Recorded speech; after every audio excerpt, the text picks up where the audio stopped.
Hello guys, welcome to my प्यारा सा channel Subrat Barik knowledge gain में। सो गाइस, आज हम लोग करने वाले हैं स्ट्रक्चर ऑफ एटम यानी चैप्टर 2 क्लास 11 जेक बोर्ड का टर्म 1 के लिए।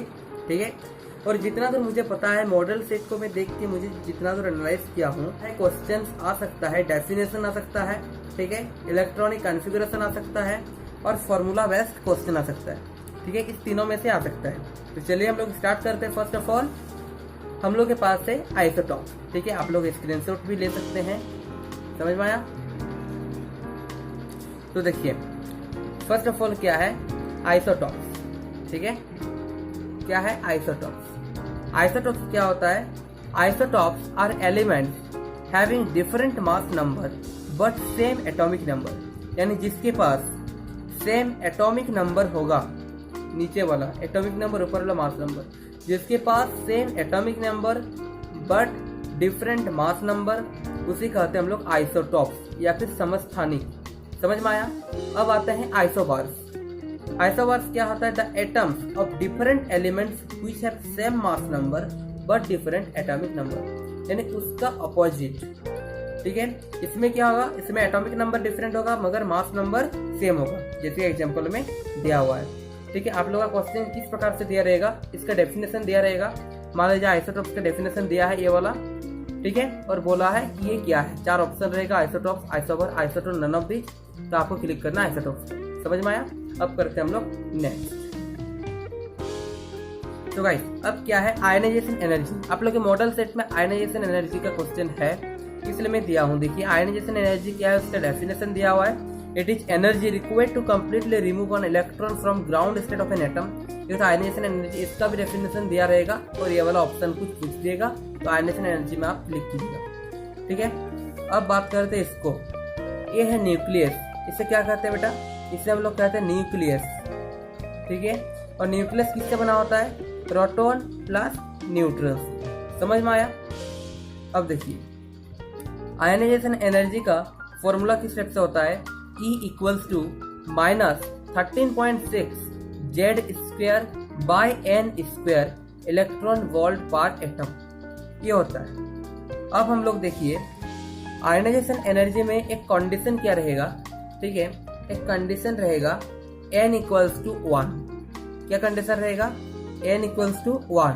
जब n इक्वल्स टू 1 होगा तब n की जगह हम लोग 1 बैठाएंगे, तो 1 जब हम लोग पुट करेंगे तो ये निकल जाएगा ये वाला, है ना। इसका मतलब माइनस 13.6 जेड स्क्वायर, ये होगा इलेक्ट्रॉन वोल्ट पर एटम। समझ में आया? अब देखिए, फॉर्मूला क्या होता है? Del E equals to E infinity minus E1। E infinity कितना होता है? ई इन्फिनिटी आपका हो जाता है 0। ठीक है, और माइनस E1 की जगह हम लोग क्या बैठेंगे? इसको माइनस 13.6 जेड स्क्वायर बाई 1 का स्क्वायर, तो ये हो गया plus 13.6 Z square electron volt per atom, यानी फॉर्मूला हो गया आपका। ठीक है, अब चलिए क्वेश्चन, छोटा सा क्वेश्चन दिया हुआ है, calculate ionisation energy of He plus का। ठीक है, calculate ionisation energy of He plus का। तो इसको देखिए, हम लोग क्या करेंगे? फॉर्मूला क्या है? Del E. Del E equals to क्या है? E infinity minus E1। तो इसको ना लिखने से भी चलेगा, हम लोग डिटेल्सली इसको डायरेक्टली इसका फॉर्मूला पुट करते हैं। क्या है? Plus 13.6 Z square electron volt per atom हो गया। अब हम लोग क्या पुट करेंगे? प्लस 13.6 जेड स्क्वायर की जगह हम लोग क्या देंगे? He प्लस का बैठाएंगे, मगर क्या बैठाएंगे? देखिए, हाइड्रोजन का एटॉमिक नंबर क्या होता है? 1, यानी Z equals to He plus यानी जेड इक्वल्स टू 2। फिर लिथियम Li का क्या होता है? 2 प्लस यानी जेड इक्वल टू 3। फिर बेरिलियम Be का क्या होता है? 3 प्लस यानी जेड इक्वल्स टू 4। तो यहाँ पर है He प्लस यानी जेड इक्वल्स टू 2। तो यहाँ पे हम लोग क्या बैठाएंगे? इंटू 2 का स्क्वायर, तो ये क्या होगा? 13.6 इंटू 4, तो ये हो जाएगा आपका 54.4 इलेक्ट्रॉन वोल्ट पर एटम। समझ में आया? इस टाइप का क्वेश्चन आ भी सकता है, ठीक है, तो सीख लेना ही बेटर है। अब चलिए अब नेक्स्ट करते हैं। अब क्या है, अब एक क्वांटम नंबर, एक लार्ज क्वांटिटी होता है। क्वांटम नंबर बेसिकली 4 टाइप का होता है, ठीक है। क्या क्या होता है? प्रिंसिपल क्वांटम नंबर, ठीक है, principal quantum number, principal quantum number. और क्या होता है? Azimuthal quantum number, azimuthal quantum number. और क्या होता है? मैग्नेटिक क्वांटम नंबर, ठीक है, मैग्नेटिक क्वांटम नंबर। और होता है spin quantum number, spin quantum number. ये 4 टाइप्स के क्वांटम नंबर होते हैं, ठीक है। अब देखिए, अब हम लोग टिप्स 1 क्या लिए? टिप्स 1 हम लोग लिए 0 to n-1। समझ में आया? ये क्या होता है? ये होता है 0 to n-1 एक फॉर्मूला है। क्या है? ये एक फॉर्मूला है। जब हम लोग n = 1 लिए, जब हम लोग n = क्या लिए? 1, तब l का वैल्यू होता है 0। कैसे होता है? इसमें पुट करने पर 0 to n-1 यानी 0 to n के बदले हम लोग 1 पुट किए, 1 - 1 = 0 यानी l का वैल्यू 0 आया।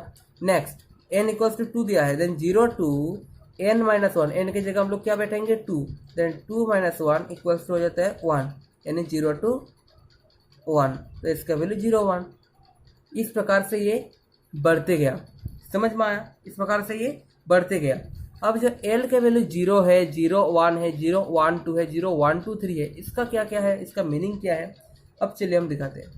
0 यानी S, 1 यानी P, D यानी D, सॉरी 2 यानी D एंड 3 यानी F, SPDF।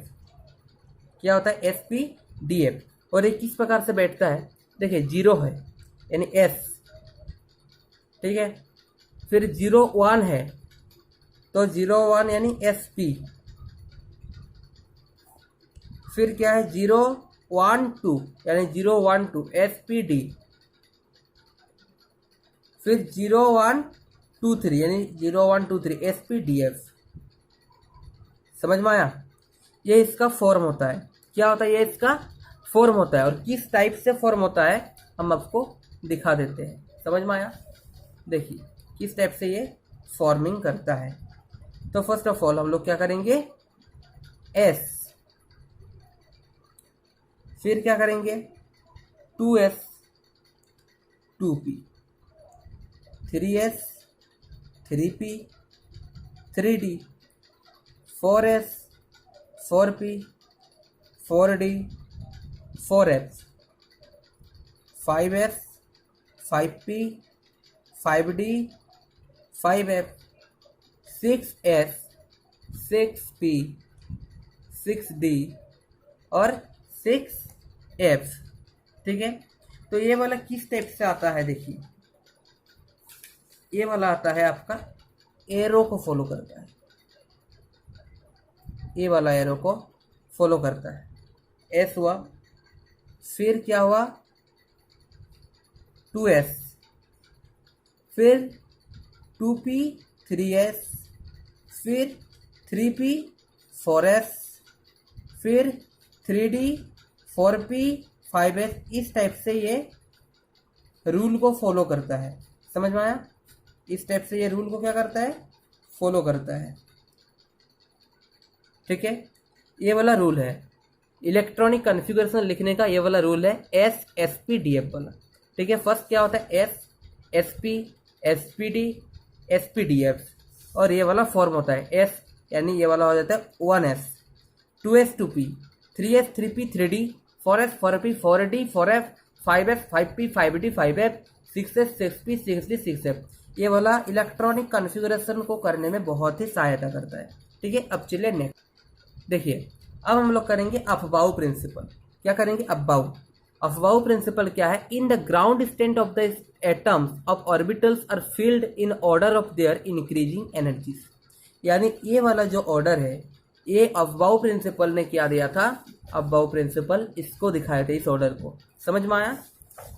तो अफबाउ प्रिंसिपल का क्या रहता है? डेफिनेशन दिया रहता है आप लोगों का इस टर्म 1 के एग्जाम में, डेफिनेशन दिया रहेगा 4 ऑप्शन रहेगा, क्या क्या रूल है। तो ये वाला अगर आया ग्राउंड स्टेट वाला तो समझ लेना कि ये अफबाऊ का प्रिंसिपल है। ठीक है, नेक्स्ट करते हैं। नेक्स्ट क्या है?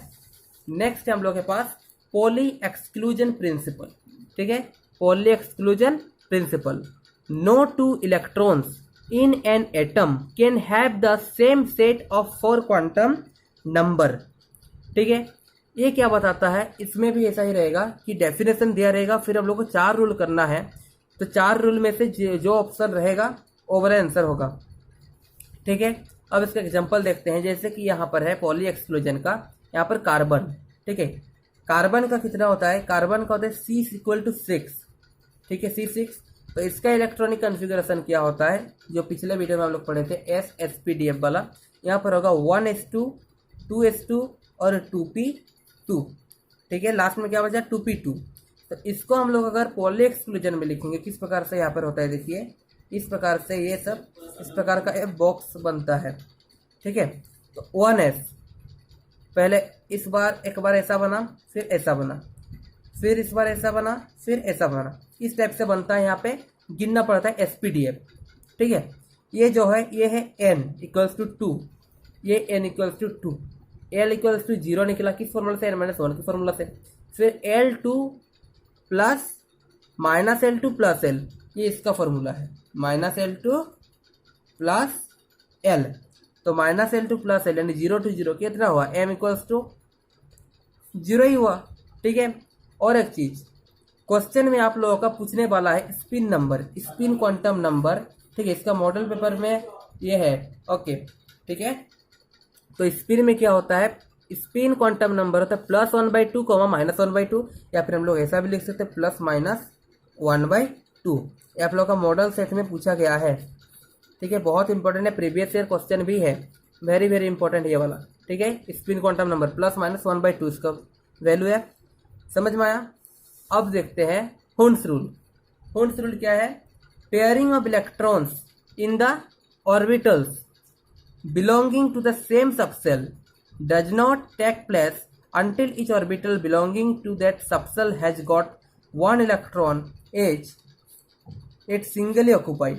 ठीक है, इसका भी डेफिनेशन दिया रहता है और आपको रूल सब लिखना पड़ता है। ठीक है, मान लीजिए 2p4 का करेंगे तो ऑक्सीजन में क्या आता है? 1s2, 2s2, 2p4, लास्ट में कितना है? 4 है। अब इसको हम लोग फिल करके कैसे फिल करते हैं? एक बार ऐसा दिए, 1 हो गया, 2 हो गया, 3 हो गया, और कितना बचा? 4 होने पर 1 बचा, तो 4 हम लोग पहला वाला में पुट करेंगे। ठीक है, हम लोग ऐसा नहीं कर सकते कि 4 बॉक्स हम लोग नहीं कर सकते कि 1 2 3 4, ऐसा नहीं, रॉन्ग है।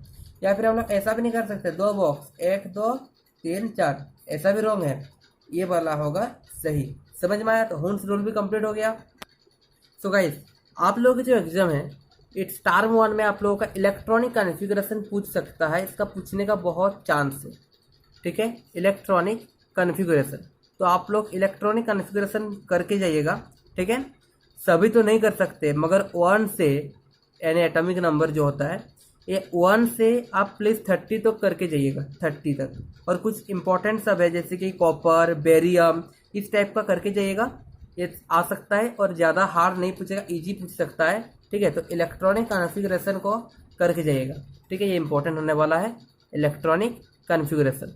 और इलेक्ट्रॉनिक कॉन्फ़िगरेशन किस टाइप से होता है पता है? जैसे कि आपका हाइड्रोजन है तो ये तो 1s। ठीक है, इस टाइप से बढ़ता जाता है। जैसे कि मैं फॉर्म सिखा दिया हूँ, क्या क्या होता है?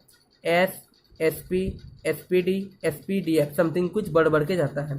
ठीक है, तो इलेक्ट्रॉनिक कॉन्फ़िगरेशन भी कर लीजिएगा, बहुत इंपॉर्टेंट है। तो आज हम लोग क्लास 11 का चैप्टर 2 भी कंप्लीट कर लिए, यानी स्ट्रक्चर ऑफ एटम आज हम लोग कंप्लीट कर लिए हैं एक ही वीडियो में, क्योंकि ये बहुत बड़ा डिटेल्स वीडियो होने वाला था। अगर आपका रिड्यूस सिलेबस नहीं रहता या फिर आपके मॉडल सेट में अच्छा अच्छा क्वेश्चन आता, मेन टॉपिक ही काट दिया है, तो जितना भी रिड्यूस सिलेबस के अंत में जितना भी बच्चा मैं वो सब करवा चुका हूँ। अभी इतना से ही आने वाला है, और कल एक वीडियो जाएगा जहाँ पर हम लोग MCQ करेंगे इसका, और उसी के बेस्ट और मॉडल सेट के बेस्ट, और उसी के अंदर ही आपका क्वेश्चंस आने वाला है। तो स्ट्रक्चर ऑफ एटम भी आपका कंप्लीट हो गया, फिर MCQ जाएगा। MCQ कंप्लीट हो जाने के बाद हम लोग करेंगे हम लोग का क्लासिफिकेशन ऑफ पीरियोडिसिटी वाला, यानी 3rd नंबर चैप्टर। ठीक है, तो यहाँ में से आपको क्या क्या आना है, डेफिनेशन आएगा, कॉन्फ़िगरेशन आएगा और फॉर्मूला बेस्ड क्वेश्चन आएगा और कुछ नहीं आएगा, सिर्फ इतना ही आएगा। आयनाइजेशन एनर्जी का भी कुछ समथिंग ही आएगा कि कौन बड़ा है कौन छोटा, बाकी बहुत ईजी आने वाला है। ठीक है, अगर वीडियो अच्छा लगा हो तो शेयर कीजिएगा, लाइक कीजिएगा और सब्सक्राइब कीजिएगा और कमेंट करके बताइएगा कि आपको क्या ज़रूरत है और क्या नहीं। ठीक है, अगर वीडियो अच्छा लगा तो लाइक कीजिएगा और एक बार। ठीक है, एंड तब तक के लिए